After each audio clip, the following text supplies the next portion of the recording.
नमस्कार महाराज.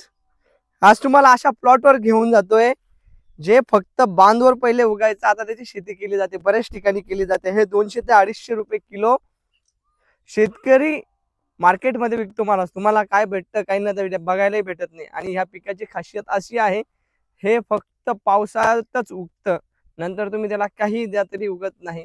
आणि हे पूर्णपणे बांधवर राहतं. म्हणजे हा जो बांध दिसतोय तुम्हाला, या बांधावर उगलं जातं.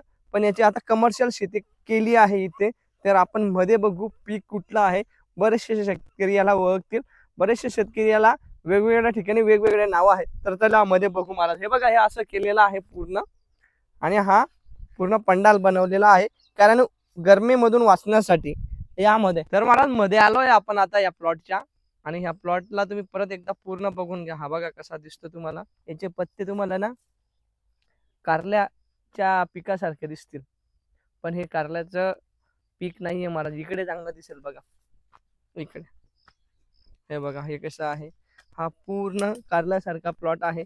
पण याची खासियत मी परत एकदा सांगतो, हे असं पीक आहे महाराज, याच्यामध्ये 75% नर येतात आणि 25% मादी येतात, जर तुम्ही बी लावत असाल तर. आता याच्यामधून मी घरी एक कंद घेऊन गेलो होतो. तुम्ही म्हणाल कंद कसं काय?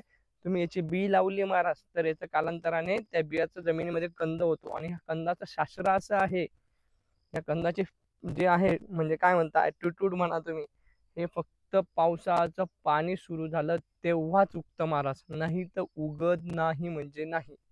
आणि पाऊस संपला की हे झाडं तिथे तिथे बसून जातात. वर्षभर कंद तिथेच राहतो जमिनीमध्ये. आणि जेव्हा नवीन पावसाळा सुरू होतो तेव्हा हे बाहेर निघतात. हे जास्त करून आपल्या बांधावर उगतात. पण याची इथे कमर्शियल शेती केलेली आहे. आणि हे पीक काय आहे, बरेच शेतकऱ्यांनी आता थोडंसं त्यांना क्लिक झालं असेल तरी मी दाखवण्याचा प्रयत्न करतो. मी तुम्हाला पीक काय आहे ते दाखवतो. त्या फ्रूट कसं येतं, याची भाजी केली जाते महाराज. आणि इतकी न्यूट्रिशनल राहते की लोक याला 200-200 300-300 रुपये किलो देऊन विकत घेतात. कधी कधी तर हे बाजारातच 200 आणि 300 रुपये किलोने विकलं जातं महाराज. मी बघतो इथे, तुम्हाला जर सापडलं तर दाखवण्याचा प्रयत्न करतो महाराज. एक मिनिट. आणि खूप कमी प्रमाणात येतात राजा हो, सहजासहजी येत नाही. पण जास्त खर्चही याला येत नाही, खूप खर्च येतो असंही नाही. हे बघा, आता इथे दाखवण्याचा प्रयत्न करतो मी तुम्हाला. हे बघा इथे का सापडतील आता.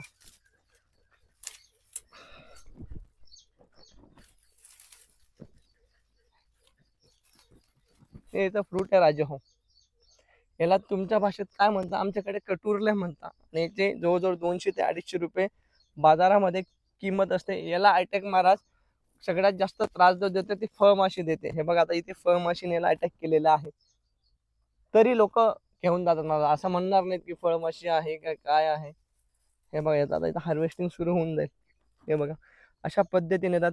पूर्णपणे नॅचरलच राहतात हे जेव्हा बांधावर राहतात. पण इथे कमर्शियल केलेलं आहे. आणि याच्यावर बी असे खूप काही फवारे मारले जातात असंही नाही. याला फक्त कंदील लावावं लागतात. जे फळमाशी मारतात ती फळमाशी त्याच्यामध्ये अडकली जाते. आणि अशा पद्धतीने याचं ट्रीटमेंट चालतं महाराज. माहिती कशी वाटली? आवडली असेल तर सबस्क्राईब करा आणि इंस्टाला असेल तर फॉलो करा महाराज. जय हिंद, जय महाराष्ट्र.